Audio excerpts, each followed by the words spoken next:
You know, our grandchildren can be great teachers. My little sweet Cody, 5 years old, my grandson, was here a few days ago, and he taught me a great lesson. I got upset with him about something he did, and and he said, "Grandma, you made me angry." And I said, "Okay, honey, go sit on the couch, and when you feel better, you can get up."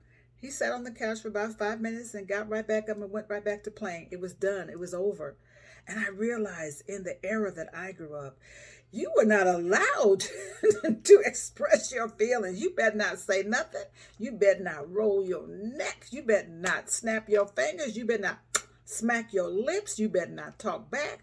You better not say you're mad or sad. You better get over it. I'll give you something to cry about if you start crying. I realized, oh my God, I have an opportunity for the next generation to get better in handling their emotions.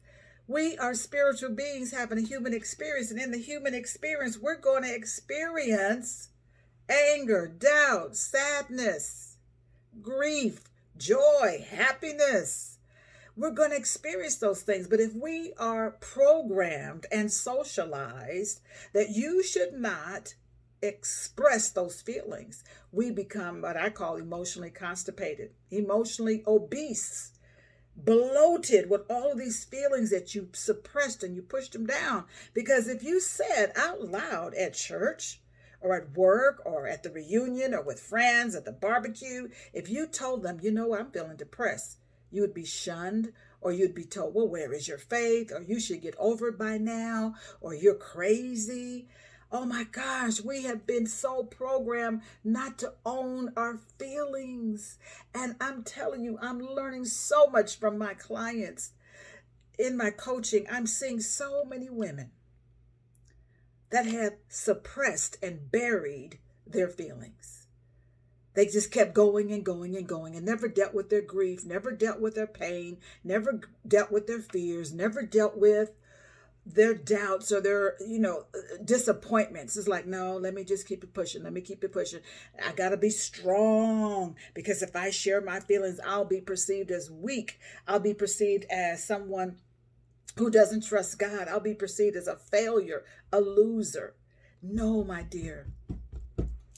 You need to own your feelings. And the more you own them, they pass through you. You don't have to act on your feelings. You know, when I started talking and reading about rage, I realized I had a lot of rage underneath. I mean, just right underneath, there was rage, but I never was taught and never saw it modeled in my home how to deal with anger. So if it ever tried to show up my life, I pushed it down like, oh no, I have to be a lady. Oh no, I have to be positive. Oh no, I can't let anybody see me out of control. So I learned to push down a lot of my feelings.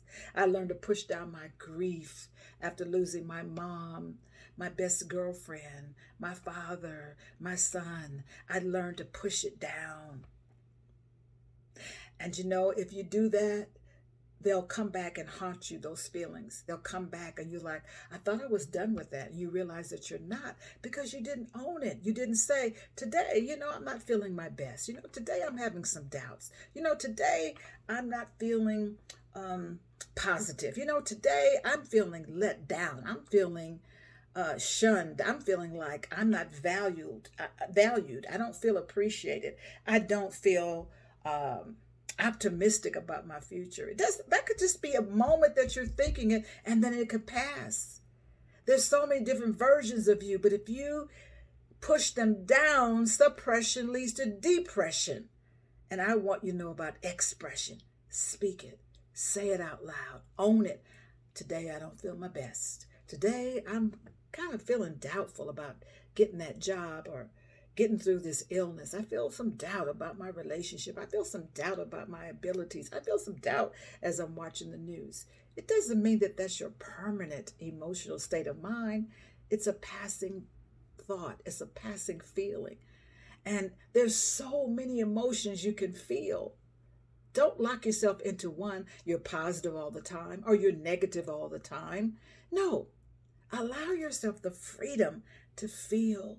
You are a spiritual being having a human experience. And what happens if you just watch the news all the time? If you're around negative people all the time, you will be negative and live with fear all the time. And you will not feel comfortable feeling joy and feeling confidence because you've been so programmed to only experience and entertain fear. The idea of someone coming to you and saying that there's hope, there's new possibilities, there's so much more that God can do in you and through you would just bounce off a person who is wired for fear. You got to watch your environment. You got to watch who's getting your time. You got to watch who's speaking into your life. You got to watch your eye gate, your ear gate. You got to watch it. And the word of God says the heart will deceive you. So, if you're not allowing yourself to feel different things, you could walk around thinking that you are a loser. You could walk around thinking that all is lost. You could walk around thinking that people are against you. You could walk around feeling so many things because you have programmed yourself. You've allowed the world to program you, and you have not allowed yourself to experience new environments and new teachings that could expand your mind. Yeah. You have 365 degrees of feelings. You got so many feelings. There's not just one version of you. There's not just one version of me. I could be an introvert. I could be an extrovert. I could be moody. I can be optimistic. I could be spiritual. I could be sensual. I could be a seeker. I could be curious. I could be, I love being out with people, and I could love being by myself. I could be a seeker of knowledge. I could have some anxiety about my children. I could be hopeful. I could be joyful. I'm an author. I'm a speaker. I'm a coach. I'm a counselor. I'm a wife. I'm a mother. I'm a grandmother. I'm a leader. I'm a sister. I'm so many things, and all of those different hats that I wear bring out different emotions. Brings out different emotions, and so I just want to share with you that I am available as the self-esteem doctor. I am here to offer my services to you to help you navigate. Who am I? What feelings have I suppressed? What am I not expressing?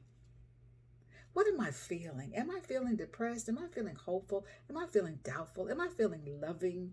Am I feeling hateful? Am I feeling anxiety? See, I've experienced so many different emotions, and I learned not to judge myself. Like, oh, that's how you feel today. Because different people and different circumstances draw out different emotions in me. And so in my coaching and counseling, I don't judge. I can't begin to tell you the stories I've heard from people. And I'm like, oh, really? Okay, that's what happened? I don't judge. What I do is nudge. I push people to learn more about themselves, and I nudge them to self-correct. I nudge them to own their feelings. I nudge them towards learning how to create peace and joy within themselves. I don't judge. I nudge them. I push them a little bit more to have a understanding, an understanding, an overstanding, to nudge them to say, you know what? There's got to be more. And I am a spiritual being having a human experience. So therefore, whatever I'm feeling today, that's just one version of me. Just one version. I used to just put myself down thinking, girl, what is wrong with you? Are you crazy? One minute you're feeling this way, then you get a phone call, then you're feeling this way. Then you watch the news, and then you're feeling this way. And then you're with this activity, and you're feeling this way. It's like, oh, wait a minute. I got lots of feelings. I am not crazy. I have many versions of myself. Different emotions are stirred up in me when I'm doing what I love, when I'm living in my purpose. Different emotions rise up when I'm with my family. Different emotions rise up when I watch the news. Different emotions rise up as I communicate and love on God and seek the divine. Different emotions come up as I think about my past memories. Different emotions come up as I think about my future and what I'm planning. So I've allowed this for myself, and I want to partner with you in learning how to do that too.